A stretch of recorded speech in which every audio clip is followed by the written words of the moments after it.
collective reading for this Scorpio full moon. It's happening tomorrow. I'm broadcasting live with my Patreons. So patrons get ad-free first access to the content. And I do share on TikTok as well, some daily readings over there, and some of them cross over. I'm MJ, by the way. If you're new to the channel, welcome. I've been reading tarot for over 6 years. I have a book called The Fearless Life Guide, and my brand Ultra Love. I've also created 4 online courses that really focus on our consumerism with Zenful Zero Waste, veganism as a longtime vegan, non-radical vegan. I really think people just need to listen to their bodies. And I'm a longtime yoga teacher, yoga, meditation, breath work, and happy to be here with you guys. So let's get into the cards and see what they say for this Scorpio full moon. I'm broadcasting on May 11th. And again, this is the same day my patrons will get the reading. So usually just a little bit before the rest of all y'all lovers. Thanks for being here. Thanks for liking, subscribing, and sharing the video. It helps grow the brand and obviously supports small businesses and small content creators. So divine guidance and loving clarity is my intention with tarot. Divine guidance and loving clarity. What are the energies for this collective? What do you guys need to know as far as the energies? And bearing in mind that we have like a 2-week sort of framework for lunation cycles, but we also have longer 6-month cycles, so they can link back to previous intentions or energetics that were playing out. I'm an astro geek as well. I just basically, it's all I watch. That's all I engage with. There's one of the courses called Unplug for Freedom. I don't watch mainstream media, and I'm increasingly distancing myself from social media as well, except to share the readings with you guys and to share the brand. Divine guidance and loving clarity.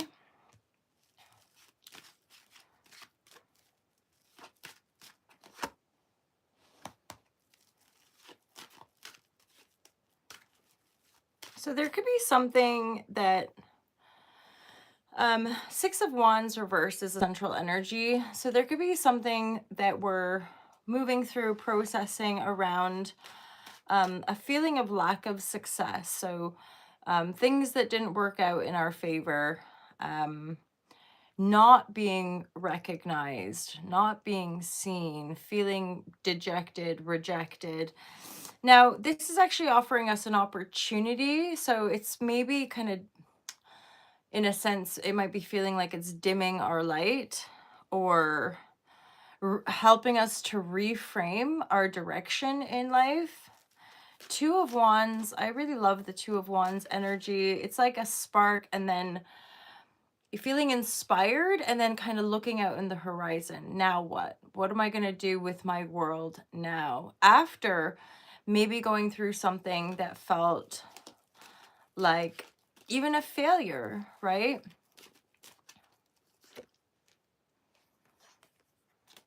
So the High Priestess and Judgment in the reverse are supporting this 6 of Wands in the reverse. This would be a lack of discernment, not listening to our intuition.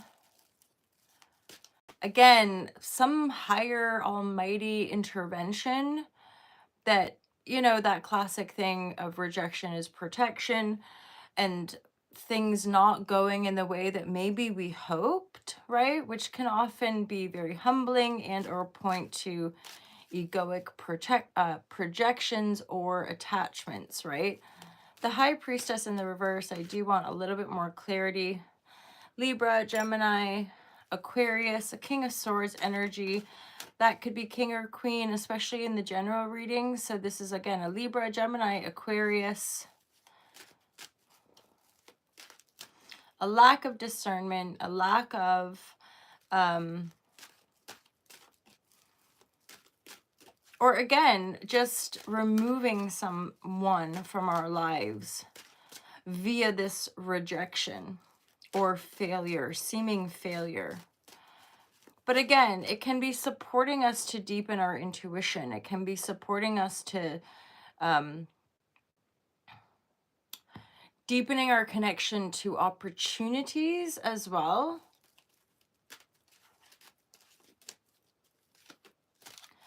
There's something with the King of Swords of not seeing clearly, feeling forlorn, having to lay something down, a message that come through that we didn't, that made us sad or upset.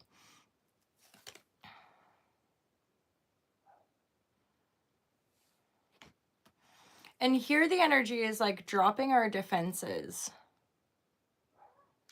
This could be around a love situation that didn't work out.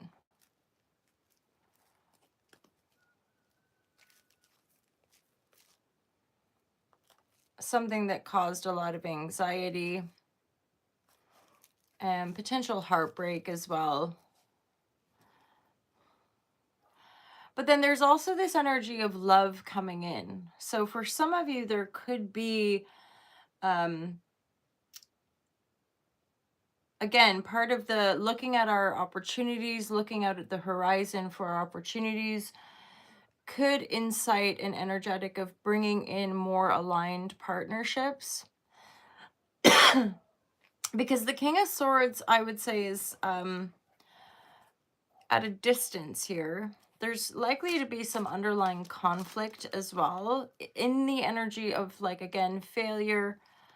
Two of Wands, we're looking out at the horizon. The Judgment in the reverse is like something that didn't work out, something that didn't move in our favor. And maybe it was regarding love, and or I'm hearing like inverted messages, a lack of clarity, dropping our defenses, feeling a bit melancholic, and having to maybe cut something out, lay something down. Why? Because we're inviting in higher harmonics, more reflective energies, energies that reflect who we are, pour back into our cup in reciprocity. So there's likely something that we have released, let go of, to rise ourselves. So the Empress in the upright, this is an energy of giving birth. This is an energy of creation. This is an energy of regalness, you know, true power in our connection to the divine and our connection to the earthly realm. And of course, creating abundance, creating this bouquet of flowers. In this image, the Empress does have a child in her like womb area, but it's really kind of the stage, the figurehead, you know, that's a primordial and sort of primary aspect that we recognize with regards to giving birth. But that can be a kind of metaphysical or symbolic energy around giving birth to ideas, giving birth to projects. There's something about doing it on our own.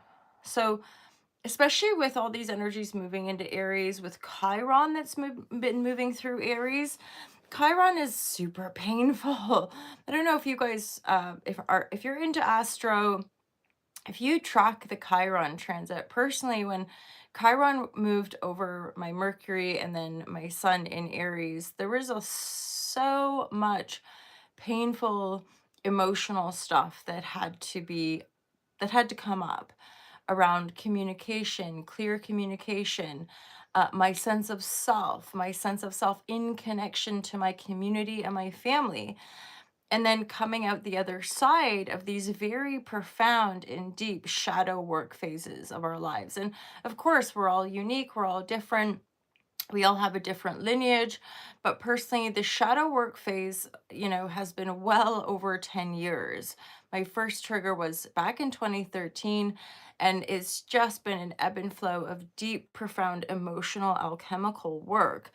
And then that provides the stage for self-validation, self-respect, being able to honor our personal boundaries, as difficult as that can be. And then here it's birthing our new life, right?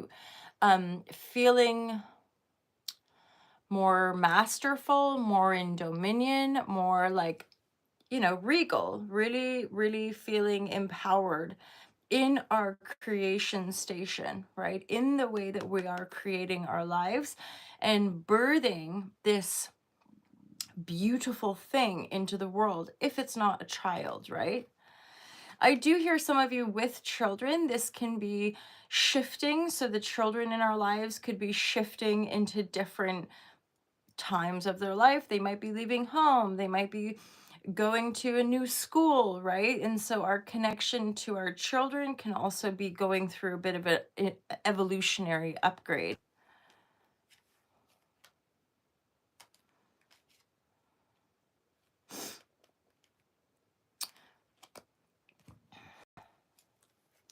And this Empress truly self validates, right? So, this is where we're not seeking attention, we're not seeking validation from other people. We self validate, we self create. So, that could be even something to do with our personal bodies and how we're managing, respecting, and owning our body as a creation station, right? The way we're emanating energy. And again, profound lessons in discernment, profound lessons in our past cycles that we might perceive as failures, things that didn't work out, ways that we were not recognized or acknowledged, and closing the door on that, sort of putting it to bed or putting it to rest. Again, part of it, putting it to rest, is inviting new love, reflecting on our own emotional process with the Four of Cups, reflecting on our own emotional process to complete a cycle. Scorpio is deep, intense, transformational, right? So we are sort of going into the deep waters of self to look at ways we might have dropped our defenses, or to look at ways there is something too about how we might attach our identification to certain archetypal energies. So being more discerning if we're playing the victim or if we're playing the savior, right? And this is something that we're all kind of having to release, having to let go of. And personally, that's so true. Like that sense of deepening our connection to processing the shadow, being with the shadow, we're able to see the different archetypal energies that, of course, normally comes from our wounding. It comes from a part of our shadow expression. So being a savior or being a good person or a bad person, when we look at certain polarities, if we're over attached to being a savior, there's often going to be a fall from grace, as it were, or um, ways in which we might see that, we're masking certain things, or we're over identifying, or behind the scenes feeling melancholic, feeling emotionally disappointed. I do want some clarity on the Seven of Wands. The Lover's energy here in the reverse. So a drop defense around a love situation where there was some negative messaging, and that we're having to lay it down. We're having to let it go because it wasn't in alignment, because it wasn't in truth. There wasn't enough clear, open, honest communication. And then that shifts the energy with the Empress standing in his or her personal power, right? To then clear the stage and offer up more opportunities. This is always the way. It's often deeply uncomfortable. And this is where, a lot of us on the spiritual journey are laying down or letting go of the ideations around, which, in many ways is very Piscean, but there's a lot of shadow around love and light, and again, being the good guy, or being again over attaching to a certain polarity, rather than just being open, honest, in a reciprocal dynamic. And this is emotional. This is about being honest with our emotions, right? How we're really feeling. Lovers reverse, sort of ideating this match made in heaven or this love construct, which isn't, behind the scenes, there's a lot of melancholy, sadness, maybe despair, even. Something that we're having to lay down, if even having a reaction to something. Divine guidance and loving clarity. So I'm just going to pull a couple more cards. Oh, nice. Look at that. Ace of Wands. So there's definitely like a new spark, a new, like, feeling invigorated about life again.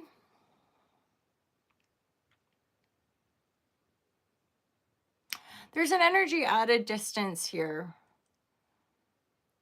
Again, something we're laying down, possibly around a love situation. 10 of Pentacles is, 10 of Pentacles. 10 of Pentacles is here. So there could be an upgrade. Now, the Mother of Sword reverse could be an indication of healing the mother wound. And I've heard other people speak to this, and I also agree that healing the mother wound can often help us anchor in the ability to manifest or hold more resource, more abundance, more wealth. And so the Empress is also giving me that thing, because the Empress in this card certainly is giving me a sense of the maiden, you know, coming into our own autonomy, coming into our own sense of self-worth, creatorship. And maybe for some of you, it is giving birth, or again, creating our lives, creating a new life. And the Mother of Sword reverse would be clearing out the karmic entanglement of a mother wound, which is then unconsciously seeking validation, right? To know our mind, to know our worth, and then, you know, move through a reality from as much integrity as we can, which requires us to be honest. 10 of Pentacle.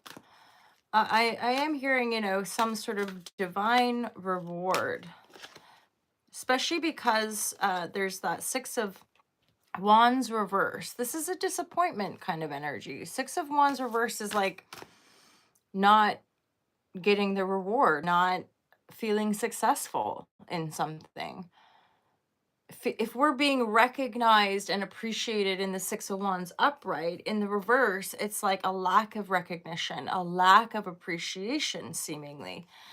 But the Judgment and the High Priestess reverse would be signaling like divine intervention, a lack of discernment with regards to our intuitive knowing, to then birth us into a new beginning and a new sense of empowerment with regards to our creative potential, and of course the resources that we have access to. Because this looks like a bit of a bullseye to me. So this 10 of Pentacles specifically is almost like this is something we have been aiming for. This is something that we have been visioning in our mind. And so often we have to kind of go through these cycles to collapse the patterns, to authentically and genuinely rejuvenate ourselves and rejuvenate our lives. And I have that from other creators, and myself included, where truly, when we're going through a surrender phase, when we're going through a letting go phase, we're letting go of old ways of being, we're letting ourselves rest supremely, you know, we're really luxuriating into self-care. That rejuvenation is a rebirth, right? We are rejuvenating ourselves. We're not falling into the same patterns, right, with regards to a false expectation, a false ideation through over attachment, whether it's, again, victim, savior, whatever it might be, all the different archetypes, right? Being God or godly. The Chiron and the healing energy, or heal.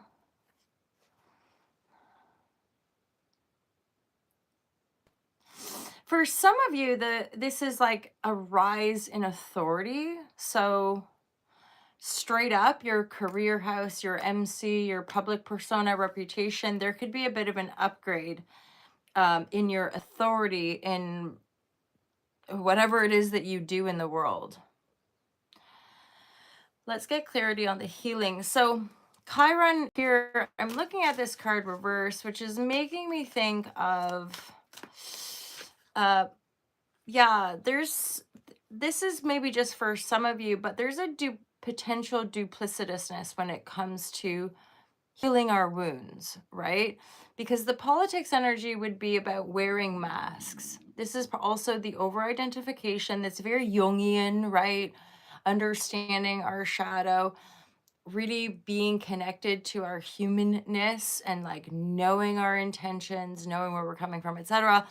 But politics would be like a duplicitous energy, and it usually goes in all the ways, right? Because we all have masks that we wear in different situations. That's also like high priestess in the reverse, right? The shadow.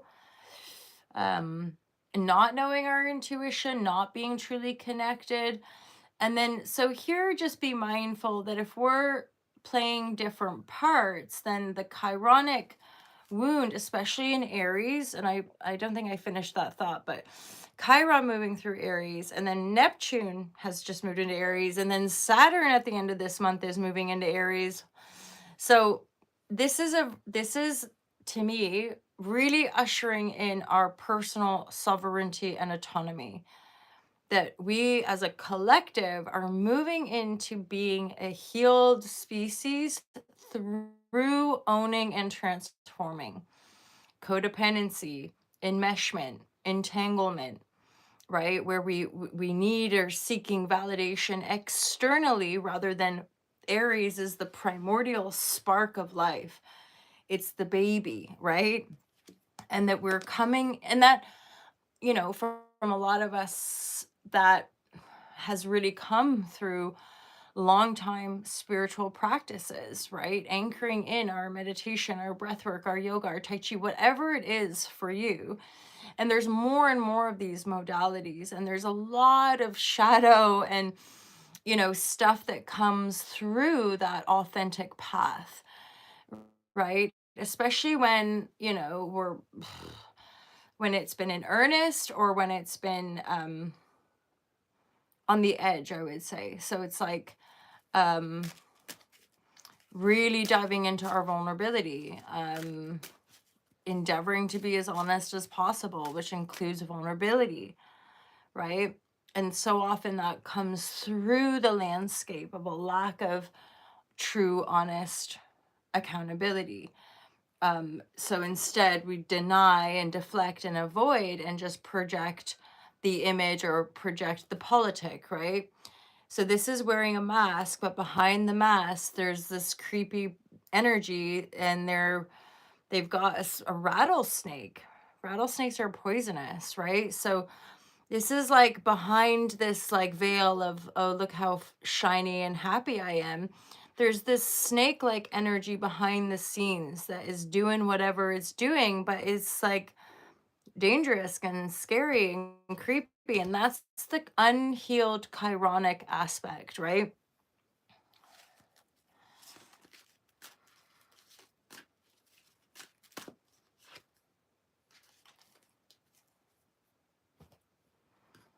Breaking free from some chains here. Let's do our so some of you might seek out the energy of a healer. This is the Medicine Man card. There's a drum and a mallet, and that, to me, it's like breaking free from certain chains and possibly diving deeper into even like a course, or like learning about shamanic traditions, or I am getting a stronger sense that this is about like finding a healer, going to a healer. And that's also, part of clear contracts, right? When we're working with a therapist, when we're working with a yoga teacher or a meditation teacher or a transformational guide, there's clear contractual sort of exchange dynamics. And the rebel breaking free is often breaking free from these confines and chains rather, which again can often be through those feelings of dejection and maybe unworthiness, the feelings of like not being seen or recognized.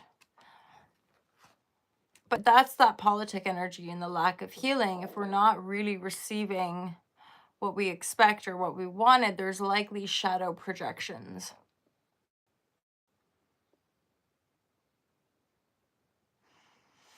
But I'm looking over at the Ace of Wands and the Two of Cups, and this is really a new beginning, a brand new spark of life. There's definitely some old thought form connected to melancholy, things that didn't work out, this sort of exciting recharge, rebirth, or birth, right? There's certain energies, really good energies, 10 of Pentacles, Empress, feeling empowered, feeling magnetic, birthing this new thing into the world and inviting greater reciprocity. And this obviously can be romantic type of relationship, but this can also just be business, friendship. This is really, to me, more indicative of, it depends on the cards surrounding it, but this is like love, or rather, yeah, it's all love in that regard, but one-to-one relationships, right? Business associates that we're having one-to-one meetings with, friends that we're having one-to-one things with. So this is a regenesis, a birthing of a new beginning with regards to love, friendship, just any and all one-to-one relationships where we're having to redress the balance.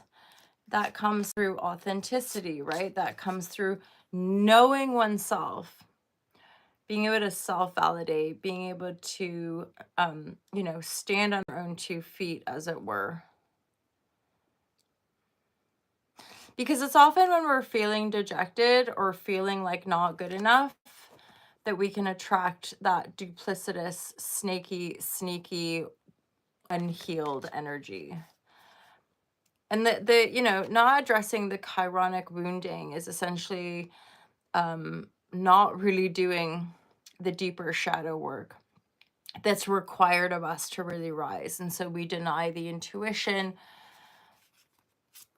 or again, we go through lots of loss and lots of perceived like failure, right? Judgment reverse, things not going, like say it's a legal battle, it doesn't go in our favor. Like we have to stomach the hardship of life. We have to be, that's part of garnering emotional resilience. That's part of like radical honesty. And of course, we can pick and choose. We can, there are energetics that often are not aligned. Lovers reverse. This is not what it looks like necessarily. There's a rejuvenation for some of you in your career. Be mindful of keeping the career and home life in balance, because the 4th house is also here. But the 10th house could be a bit of a focus for you, as in, again, career, public reputation, persona. There could be a bit of a rejuvenation going on here. And also, this is opening opportunities up. And of course, bringing in greater reciprocity in all of our relationships, but primarily the one-to-one relationships. Brand new beginning, and there's a lot more abundance for some of you. Like I said earlier, this is something you've been aiming for. This is something that you have been focusing on and creating. 2 of Wands is now opening the door. And there could be somebody exiting. There could be somebody at a distance.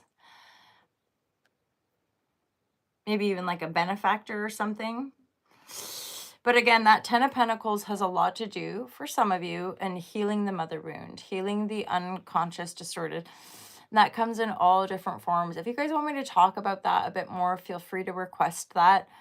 I know even I had a tutoring, because I'm learning more about astrology. So I've got a tutor that's like teaching me. And there's actually a yod in my chart that is pointing at Mercury, and it's to do with the mother wound and also career.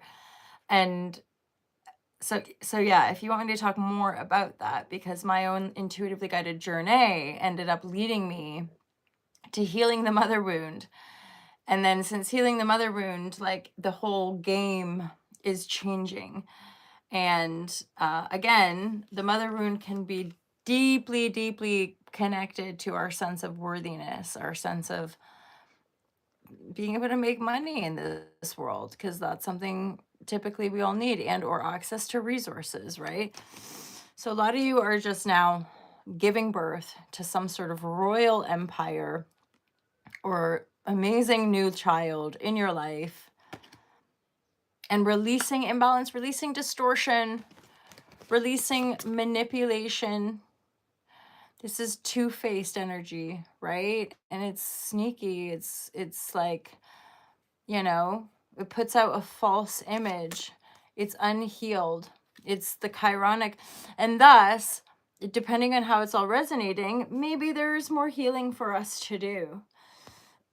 Connecting to those divine celestial forces. And for some of us, maybe even employing a medicine man, working with a shamanic healer, working with somebody who has the ability to help us process and work through our shadow. I'm going to leave it there, you guys. Have a wonderful full moon in Scorpio. Have a wonderful week ahead, and I'll see you real soon. Take care. Peace out.